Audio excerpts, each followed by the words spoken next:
हमारे चैनल को सब्सक्राइब करें और बेल आइकन दबाएं।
ये कहानी यहीं खत्म। अब कभी किसी को कुछ पता नहीं चलेगा।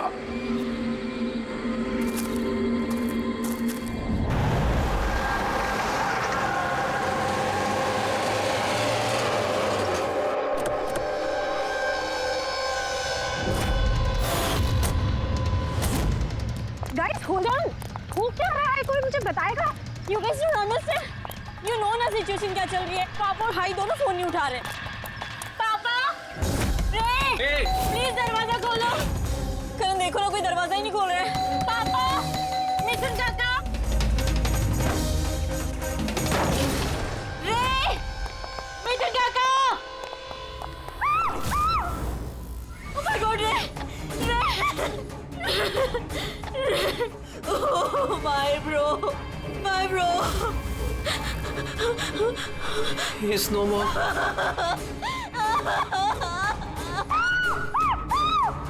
मिथुन काका।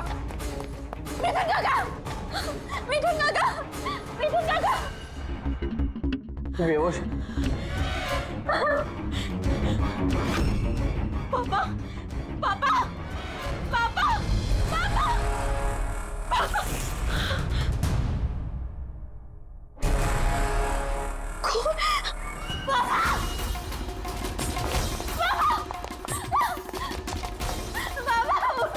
देखो ना जरा पापा को क्या। शीतल अंकल सीधा। प्लीज जल्दी डॉक्टर को बुलाओ करो। काम करने जाओ। सारा। अंकल डोंट एम्बुलेंस को कॉल करो अर्जेंट। शीतल, जब तुम वहां खंडाला में थी तब ये सब हुआ? हाँ जी सर, एक्चुअली वहाँ हमारी प्रॉपर्टी को लेके कुछ प्रॉब्लम्स चल रही थी, इसीलिए मैं और करण वहाँ गए थे। करण? जी, ही इज माय लॉयर। अच्छा। सर वो लैंड शीतल के नाम पे थी, इसलिए उसे वहाँ होना ही था। यस सर, बहुत इंपॉर्टेंट मीटिंग थी। आप? शीज तारा, माय असिस्टेंट। हाँ तो शीतल, जब तुम खंडाला में जा रही थी तब घर पर सिर्फ तुम्हारे पिताजी कल्याण जी और तुम्हारा भाई रे और ये मिथुन था, है ना? हाँ सर, एक्चुअली करीब 8 साल पहले एक एक्सीडेंट हुआ था जिसमें पापा की आईसाइट चली गई। पापा देख नहीं सकते और मिथुन काका उनका अकेले ध्यान नहीं रख पाएंगे, इसलिए रे वो यहीं रुक गया। मुझे उन दोनों को अकेले छोड़ना ही नहीं चाहिए था।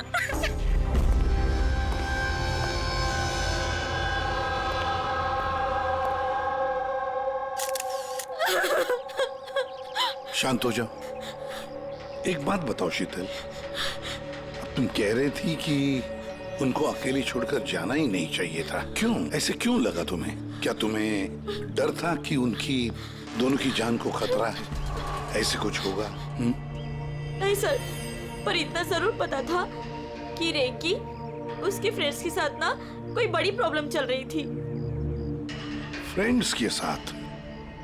और वो लोग एक दूसरे को ब्लैकमेल कर रहे थे किसी चीज को लेके।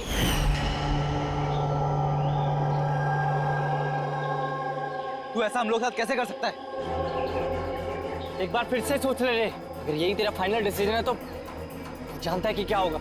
आई डोंट केयर, मैं तो सिर्फ सही टाइम का वेट कर रहा हूँ। पर अगर किसी को कुछ पता चल गया तो? तुम पागल हो गई हो क्या? अगर तुम ऐसे बिहेव करती रहोगी तो श्योरली किसी ना किसी को तो डाउट हो ही जाएगा। गाइस, अगर हम कंट्रोल में हैं तो वी आर सेफ। गाइस, तुम लोग अपना देख लो, मुझे ऑनेस्टली नहीं पता है कि मैं क्या करने वाला हूँ।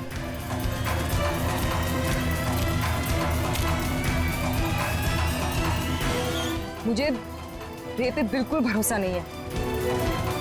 I can't trust him. अगर इसका मुंह खुला तो हम सब फंसेंगे। उससे पहले इसका मुंह बंद करना पड़ेगा। शीतल, जो भी तुम्हारे भाई के साथ हुआ उसका बहुत दुख होता है। I am so sorry.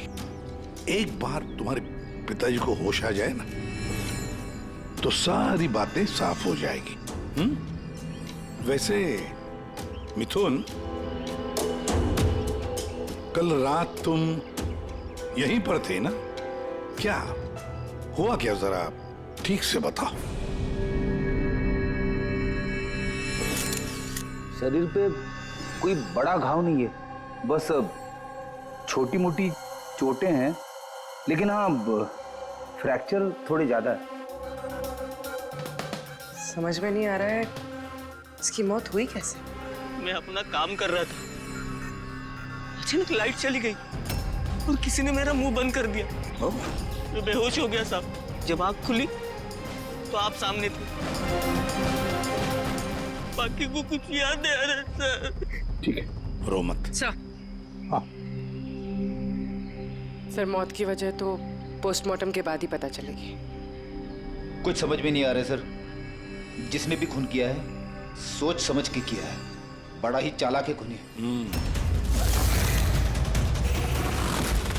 एक काम करते हैं, इस घर को फिर से अच्छी तरह से चेक करते हैं।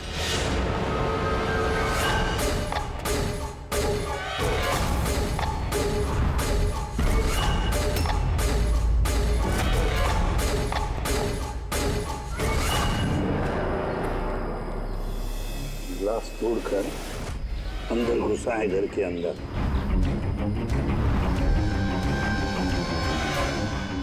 ये देखो, खून लगा है उसका अंदर घुसते वक्त या भाग जाते वक्त।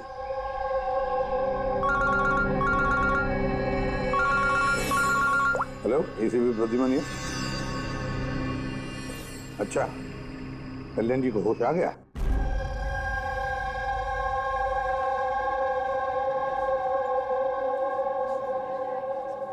पापा, कल्याण जी, मैं सीआईडी से एसीपी प्रद्युमन। आप मुझे बता सकते हैं क्या हुआ? मैं अपने घर पर था, मुझे तो सिर्फ आवाजें सुनाई देती। रे जोर जोर से चिल्ला रहा था, चीजें यहाँ वहां फेंकी जा रही थी, बहुत शोर था, पता नहीं क्या क्या हो रहा था। और फिर सडनली बाएं हाथ से कोई भाग कर आया और उसने मुझे चाकू मार दिया, शायद बाएं हाथ से। और इससे पहले कि मैं रे को कुछ रे ठीक है? रे ठीक तो है? शीतल, शीतल, शीतल, तुम कुछ बोल क्यों नहीं रही? हे भगवान, हे भगवान। जो भी कुछ हुआ हम उसे बदल तो नहीं सकते, लेकिन जिसने भी आपकी बेटी की जान ली है उसे सजा दिलाने की पूरी कोशिश करेंगे। हाँ कल्याण जी, आपने कहा कि कोई बाएं साइड से आकर उसने आप पर चाकू का वार किया है, लेफ्ट हैंड साइड से। हाँ ये कुछ खास बात याद आती है उस आदमी के बारे में? हाँ हाँ, कोई खास बात? हाँ, वो जरूर लेफ्ट हैंडेड था। लेफ्ट हैंडेड था वो। ये आप कैसे कह सकते हैं? सर, मुझे पता चल जाता है, मेरी सेंसेस बहुत स्ट्रांग है। उसने जब मुझ पे वार किया, मैंने उसका हाथ पकड़ लिया था और वो इतना स्ट्रांग था, वो जरूर लेफ्ट हैंडेड था सर, 100% लेफ्ट हैंडेड था।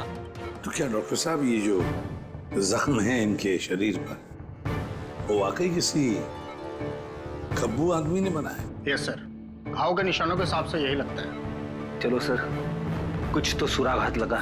हाँ, ये चारों के चारों दोस्त रे को धमका रहे थे। गड़बड़ है, कुछ न कुछ तो गड़बड़ जरूर है इन चारों में। तनिषा, अंकिता, विवान और सैम। उठाओ इन चारों को, उठाओ।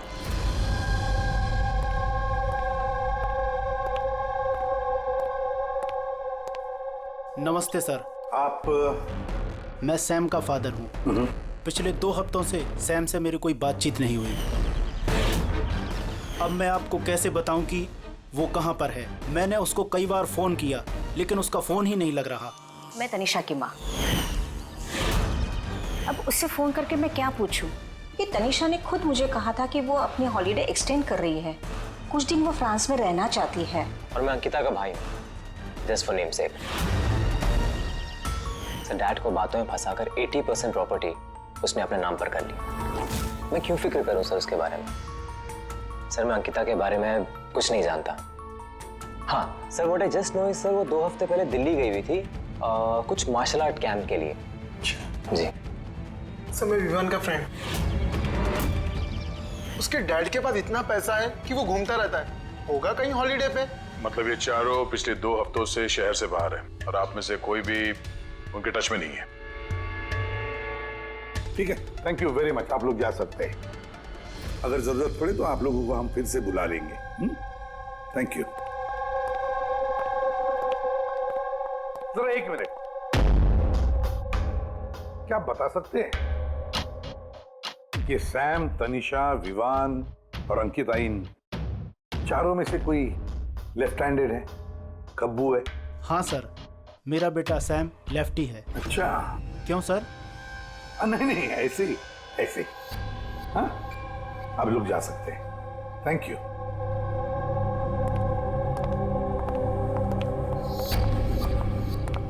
सर, कहीं ऐसा तो नहीं कि इन चारों ने मिलके रे को मार दिया हो सकता है सर, और उसी डर की वजह से ये चारों कहीं ना कहीं जाके छुप के बैठे होंगे। सर, ये चारों की लोकेशन का पता चल गया। सर, कल रात सैम, तनिषा, अंकिता और विवान, इन चारों की मोबाइल लोकेशंस शीतल के घर के 3 किलोमीटर के रेडियस में थी। सैम, तनिषा, अंकिता, विवान, रे, उन पांचों में कोई एक राज छुपा हुआ है। कोई ऐसा राज जो वो पांचों किसी को बताना नहीं चाहते थे। वो राज अपने पास ही रखना चाहते थे। हो सकता है ये रे कमजोर पड़ गया हो, बस तो राज किसी को पता ना चले। रे किसी को ना बताए, इसलिए रे को खत्म कर दिया। ये पता करना होगा सर कि वो कौन सा राज था जिसकी वजह से रे की जान चली गई। सर, एक बात समझ में नहीं आ रही है, ये चारों फरार क्यों हो गए? इन्हें तो खून करते हुए किसी ने देखा ही नहीं। एग्जैक्टली, लाइट चली गई थी सर, और वो कल्याण जी देख नहीं सकते थे और नौकर मिथुन बेहोश पड़ा था, तो वहां से भागकर कोई शक अपने ऊपर ओढ़ के क्यों लेगा? सर, पता नहीं क्यों ऐसा लगता है कुछ मिसिंग है। सर, ट्रेस करना शुरू करते हैं सर। अगर ये शहर से बाहर गए हैं तो किसी railway station, airport, bus station, hotel पे तो गए होंगे, तो उनके क्रेडिट कार्ड और डेबिट कार्ड के डिटेल्स निकलवाते हैं। कहीं से भी हो, जहां से भी हो, इन चारों के लोकेशन के बारे में हमें इंफॉर्मेशन चाहिए, जल्द से जल्द। हाँ, बोल सारूं क्या?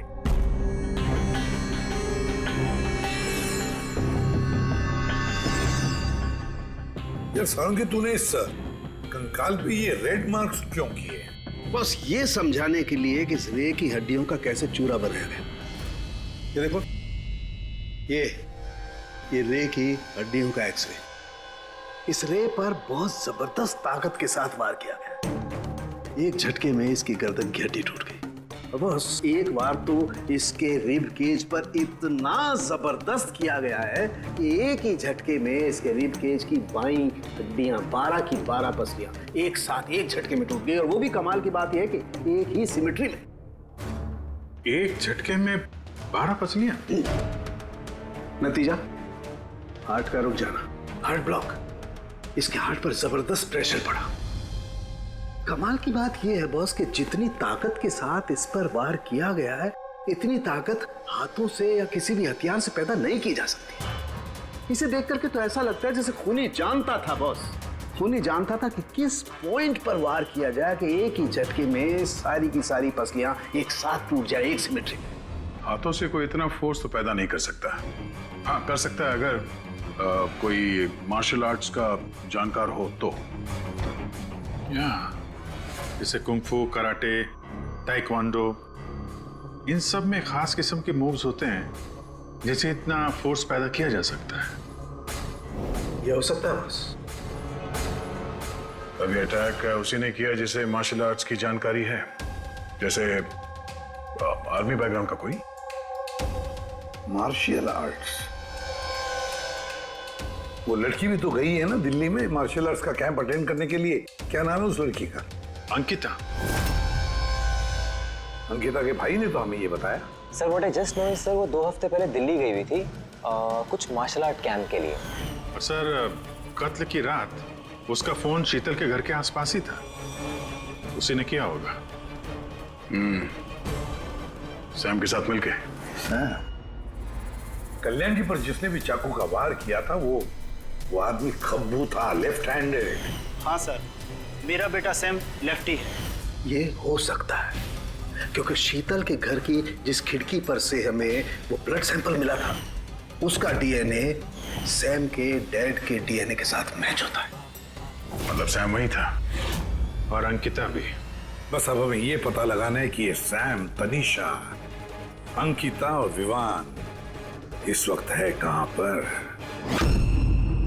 अच्छा, आप कैब ड्राइवर, आप उस वक्त कहाँ थे?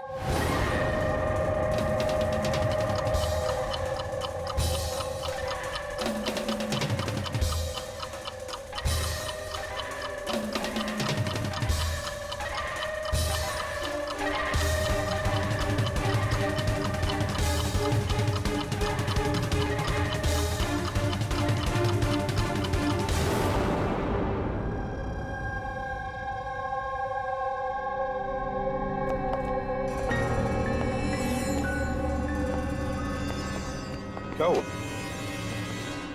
सर, सैम एक टूरिस्ट टैक्सी लेकर पूना चला गया। टैक्सी ने जहाँ उसे ड्रॉप किया उसका एड्रेस थोड़ी देर में मिल जाएगा। सर पिछले 24 घंटे में ये तनीषा ने पंचगनी में अपना एटीएम कार्ड 3 बार यूज किया सर। ये अंकिता तो बड़ी अजीब है। दिसंबर 2017 में इसने बोरिवली के ज्वाला डी मार्केट से 5 सिम कार्ड खरीदे थे। हाँ सर, ये वही जगह है जहाँ पे यूज सिम कार्ड मिलते हैं। और सर ये सब के सब 10 दिसंबर 2017 को महाबलेश्वर गए थे और 14 दिसंबर को लौटे। सर इन्हें लग रहा था कि इन्हें कोई पकड़ेगा नहीं, लेकिन इनसे एक गलती हो गई।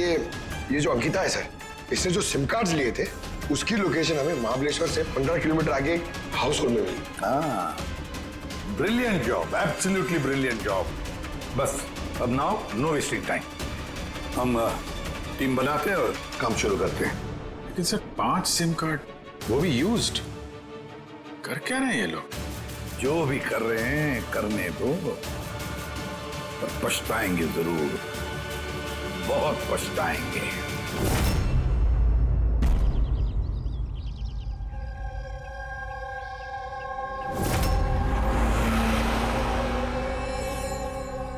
किसका फोन है? किसी विवान का है। विवान का कैसे हो सकता है? तुमने ठीक से सुना ना? अब उसने विवान कहा तो विवान ही होगा, मुझे क्या पता, आप बात करो। हेलो कौन बोल रहा है? दूर? मैंने बोला था कि आज के बाद हम कांटेक्ट में नहीं आएंगे। तो कॉल क्यों किया? और तुझे पता कैसे चल रहा कि मैं यहाँ हूँ? ओके, तो वहीं रुक, मैं आ रहा हूँ।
बीच रास्ते इसकी बॉडी मिली है सर। किसी ने दिन दहाड़े भरे मार्केट में गोली मारी है।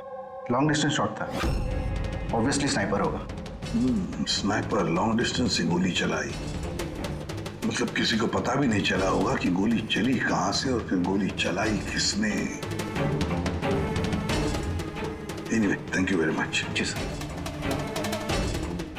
सर हम लोग तनीषा तक पहुंचने ही वाले थे कि किसी ने इसे भी मार दिया।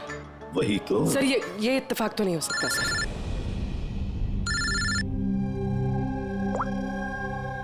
हेलो, क्या? ठीक है। क्या हुआ? सर, पुणे पुलिस स्टेशन से फोन था।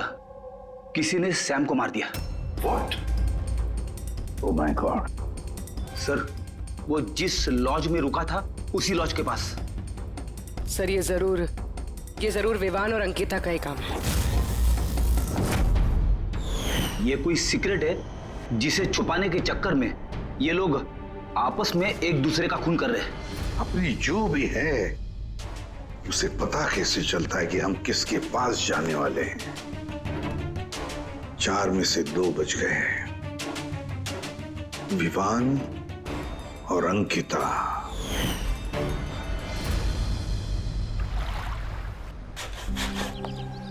सबसे तो नहीं, मैं अंकिता से मिला था, उससे बात हुई थी मेरी। अंकिता से? जी।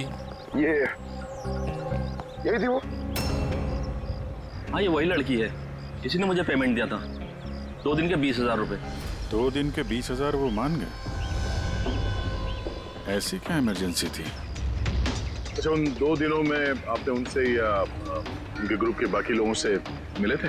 नहीं सर, मैं किसी से नहीं मिला। मैंने तो उस लड़की को ऑफर किया था कि हमारे पास कुक और क्लीनर दोनों हैं, लेकिन उस लड़की ने मना कर दिया कि मुझे कोई हेल्प नहीं चाहिए। और उसने कहा कि आप 2 दिन के बाद आइए, जब हम यहाँ से चले जाएं। और 2 दिन के बाद जब मैं वापस आया तो यहाँ सब कुछ वैसा का वैसा ही था। कोई गंदगी नहीं, कोई कचरा नहीं, सब साफ सुथरा था एकदम। अच्छा, उसके बाद आपने ये जगह किसी और को दी? नहीं सर, हमें जगह का रिनोवेशन कराना था, इसके लिए हमने जगह बंद कर दी थी। आपके क्लीनर को जरा बुलाइए, उससे कुछ बातचीत करना चाहते हैं। मैं भेजता हूँ। बिना क्लीनर और बिना कुक के 2 दिन यहाँ पे रहे। कुछ ना कुछ तो खिचड़ी पकी रही थी यहाँ पे। ये कॉटेज की सफाई तुम्हें करते हो? जी सर। चलो।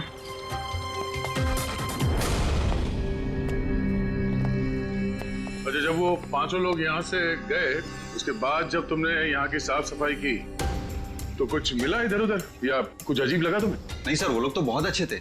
जाने से पहले पूरी जगह को एकदम चकाचक साफ करके गए।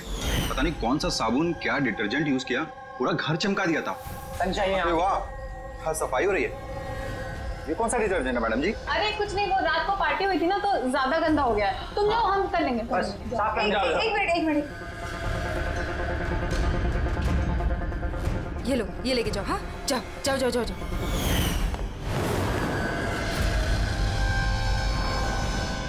बहुत महंगी है सर, मैंने तो पहनी नहीं कभी, वरना लोग कहते हैं चोरी की। महंगी तो है, पर फिलहाल ये महंगी घड़ी हमारे पास रहेगी। जी सर। आइए, आप लोग आइए।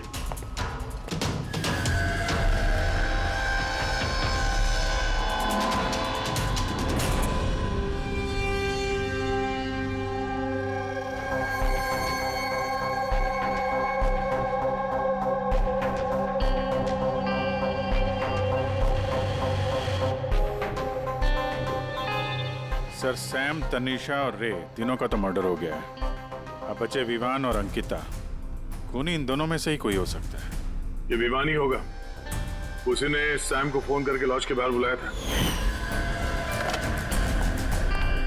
तो जो भी हो, उसे पता कैसे चलता कि हम कहाँ जाने वाले हैं, और जब भी हम वहां पहुंचते तो उससे पहले ही वो वहां पहुंचकर फोन करके निकल जाता है। सैम किस लॉज में ठहरा है और तनीषा रोड पर कहां मिलेगी, ये सारी इंफॉर्मेशन तो हमारे पास थी ना, उन तक कैसे पहुंची? तो शायद वो लोग एक दूसरे के कांटेक्ट में हो। नहीं पूर्वी, बिल्कुल नहीं, क्योंकि लॉज के मालिक ने बताया कि सैम को जब विवान का फोन आया तो सैम को झटका लग गया। मैंने बोला था कि आज के बाद हम कांटेक्ट में नहीं आएंगे, कॉल क्यों किया? बॉस, क्राइम सीन पर ये जो शोपीस मिला है, इस पर ऑक्सीजन प्रोड्यूसिंग डिटर्जेंट मिला है। इसे ऑक्सीजन प्रोड्यूसिंग डिटर्जेंट से साफ किया गया है। ये क्या है? रेडी एक ऐसा डिटर्जेंट होता है जिससे सारे के सारे एविडेंस एकदम साफ किए जा सकते हैं, खून के निशान तक।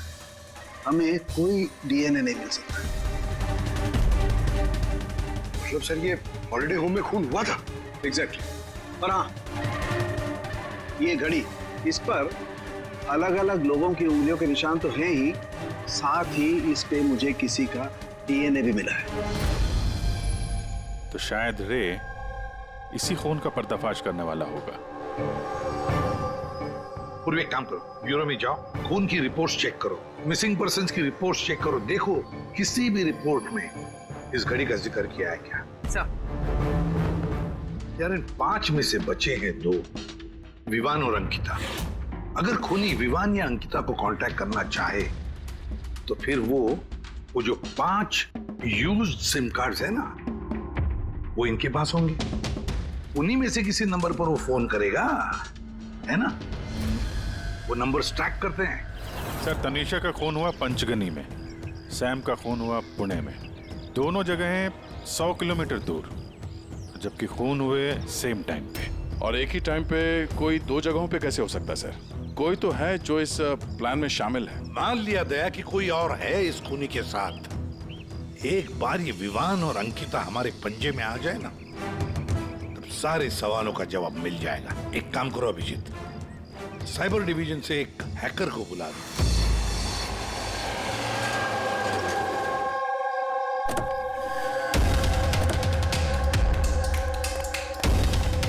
इसमें पूरे पैसे है ना?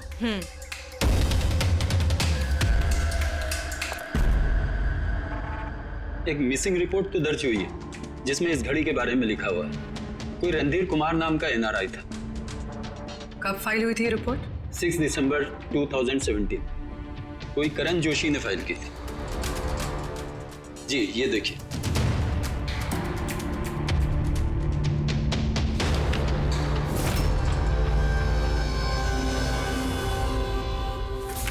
Thank you.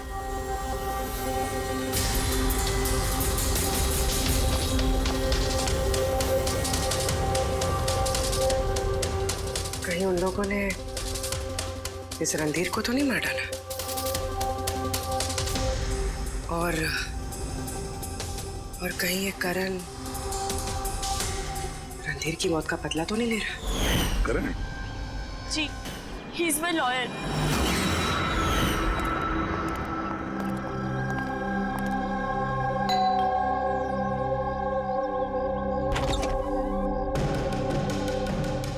Good to see you. I hope इसमें पैसे पूरे हो गए। हाँ, पूरे पैसे हैं। आओ अंदर। देखो, हम लोग जहां भी जाते हैं उससे पहले खुनी को कैसे पता चल जाता है? मे बी आप लोगों की लोकेशन कोई ट्रैक कर रहा था। You mean GPS tracker? जी। Cell phone? Yes sir. एक काम करो, जरा हमारे सेल फोन चेक करो।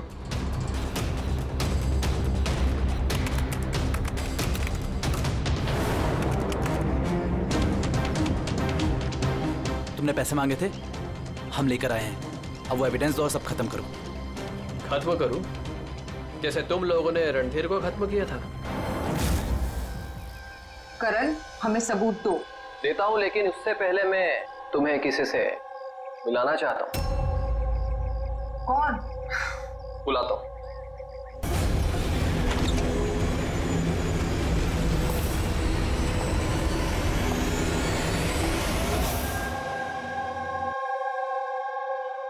सर देखिए, आप लोगों के फोन हैक्ड हैं। व्हाट? हैक्ड? पर कैसे? आपके फोन में हिडन स्पाईवेयर है जिससे आपके सारे ईमेल्स, कॉल, मैसेजेस, सब चीजों को ट्रैक किया जा रहा था। लेकिन हमारे फोन हैक कौन कर सकता है और कब किए होंगे? फोन तो ज्यादातर हमारे साथ ही रहते हैं। एक minute Abhijit, I see you. हमारे फोन्स को उसी वक्त उसने हैक किया है। और अभिजीत सर, दया सर, आप दोनों के फोन को शायद उसने एसीपी सर के फोन से हैक कर दिया होगा।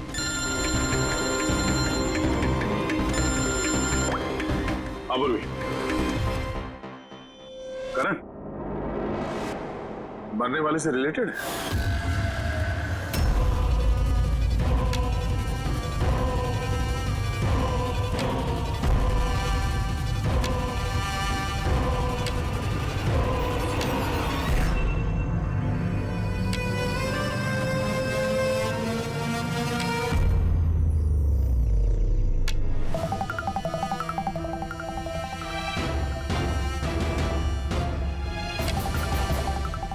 जो सजा रणधीर तुम लोगों को देने वाला था, अब हम तुम्हें देंगे।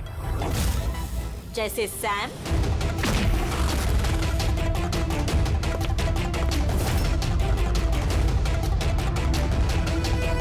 तनीषा और रे को दी। अब तुम दोनों की बारी है। तभी रणधीर की आत्मा को शांति मिलेगी। इसी घर में मारा था ना तुमने रणधीर को?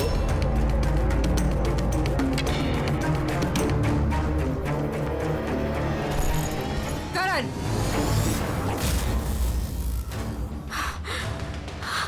तुम्हारे पास कोई सबूत नहीं है ना? तुमने हमें फंसाया है ना? हाँ?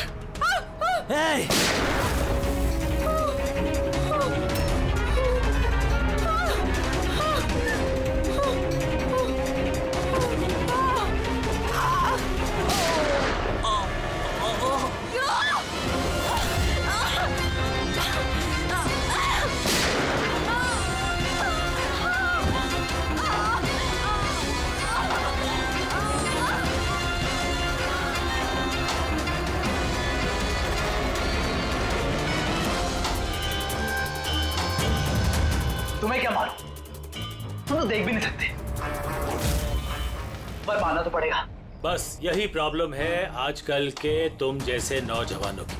बहुत जल्दी होती है तुम जैसे आजकल के नौजवानों को किसी भी नतीजे पे पहुंचने के लिए। ये पकड़ो। कौन कहता है कि तुम्हें देखने के लिए मुझे नजरों की जरूरत है?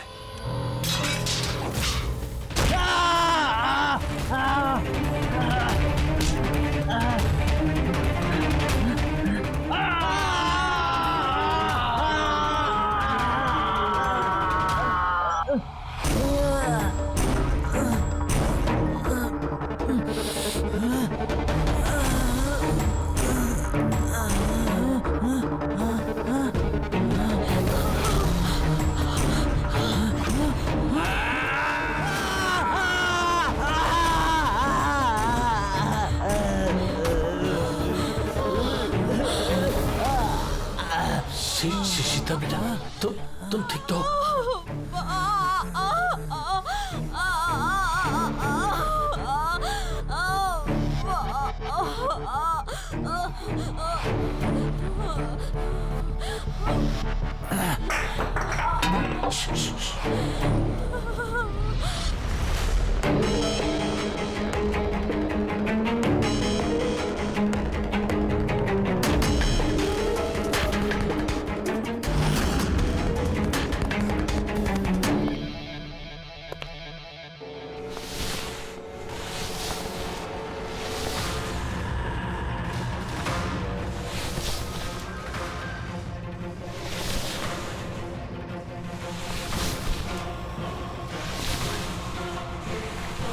बरसों से मैं स्पेशल फोर्सेस में था।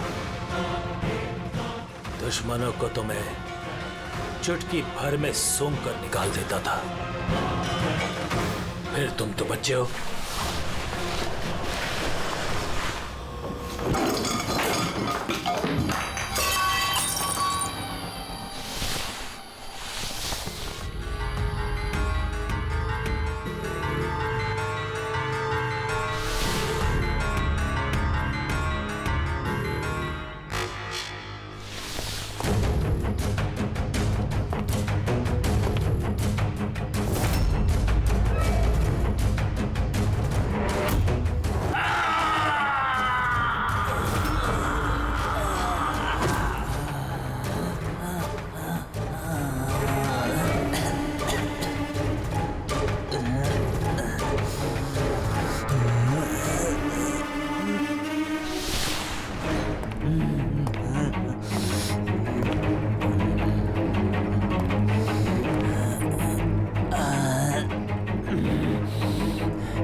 उसको। मैं तो अंधा हूं ऑफिसर, लेकिन आप देखकर बताइए कि मैंने उसका सारा शरीर बेकार कर दिया है या नहीं, या तुम एक और।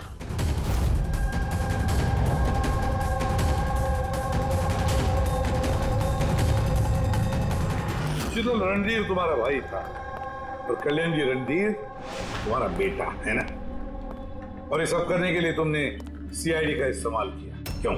सही समझा आपने। रणधीर शीतल का भाई था और मेरा बेटा। यानी रे का भाई? नहीं, रे मेरा बेटा नहीं था, उसे तो सिर्फ मैंने इस्तेमाल किया था। हमें गुमराह करने के लिए, ताकि हम विवान, अंकिता और सैम तनीषा के पीछे लग जाए और उन्हें सजा दिलवाए, ताकि आपका बदला पूरा हो सके। हम उसे मारना नहीं चाहते थे। रणधीर एक्सचेंज प्रोग्राम का स्टूडेंट था, एकदम सीधा, लेकिन बहुत पैसे वाला। अंकिता हमेशा से ही एक हाई फाई लाइफ जीना चाहती थी। उसी ने ये प्लान बनाया और रणधीर को किडनैप करके उससे पैसे मांगने का। कितना रैंसम मांगा था तुम लोगों ने? 5 करोड़। फिर भी मार दिया तुमने उसे। रणधीर भाग रहा था, अंकिता को गुस्सा आया और उस 1 सेकंड के नॉनसेंस पन में उसने उसे मार दिया और हम सब घबरा गए। कुछ समझ नहीं आई कि क्या करें, तो उसकी बॉडी लेकर हमने लेक में डाल दिया।